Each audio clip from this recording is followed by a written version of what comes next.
আৰু যুৱক যুৱতী যিসকলে চাকৰি বাকৰি দিব লাগে অলপ সময় লাগে, কিন্তু যিখিনি আমি ঘোষণা কৰিছোঁ সেইখিনি হ'বই, সেইখিনিলৈ কোনো টেনশ্যন হ'ব। নতুনকৈ ৩৫,০০০ চাকৰি ২০২৪ চনৰ ভিতৰত দিয়াৰ কথাও আজি মই উল্লেখ কৰিছোঁ। মই ওদালগুৰিবাসী ৰাইজক অভিনন্দন জনাইছোঁ। পানেৰীত যেনেকৈ কাম হৈছে, কলাইগাঁও, মাজবাট, ওদালগুৰিত সমানে আমি কাম আগুৱাই লৈ গৈছোঁ।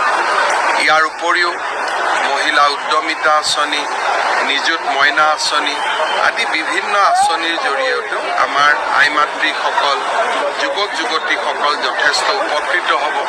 নতুনকৈ ৩৫,০০০ চাকৰি ২০২৪ চনৰ ভিতৰত দিয়াৰ কথাও আজি মই উল্লেখ কৰিছোঁ। অসমখনক আগবঢ়াই লৈ যোৱাৰ বাবে আমাৰ প্ৰচেষ্টা অব্যাহত। ওদালগুৰি জিলাখন গুৰুত্বপূৰ্ণ চহৰ, এই চহৰৰ মাজমজিয়াতে আপোনালোকে ইতিমধ্যে শুনিলে যে অসমৰ মুখ্যমন্ত্ৰী ছাৰে ঘোষণা কৰিছে যে আপোনালোকৰ ৩৫,০০০ যি আপোনালোকৰ নতুনকৈ পদ মুকলি কৰা হৈছে, এই পদসমূহত আপোনালোকৰ নিযুক্তি প্ৰক্ৰিয়া আপোনালোকৰ ২০২৪ চনৰ ভিতৰতে আপোনালোকৰ সম্পূৰ্ণ কৰা হ'ব। আৰু পুনৰ আপোনালোকৰ নতুনকৈ ৫০-৬০ পদ আপোনালোকৰ মুকলি কৰাৰ কথাও ইতিমধ্যে ঘোষণা কৰিছে। এইটোৱে আছিলে বন্ধু বান্ধৱীসকল এটা সৰু সুৰা ইনফৰ্মেশ্যন। যদি ভিডিঅ'টো ভাল লাগিছে তেন্তে চেনেলটো ছাবস্ক্ৰাইব কৰি দিব। ধন্যবাদ।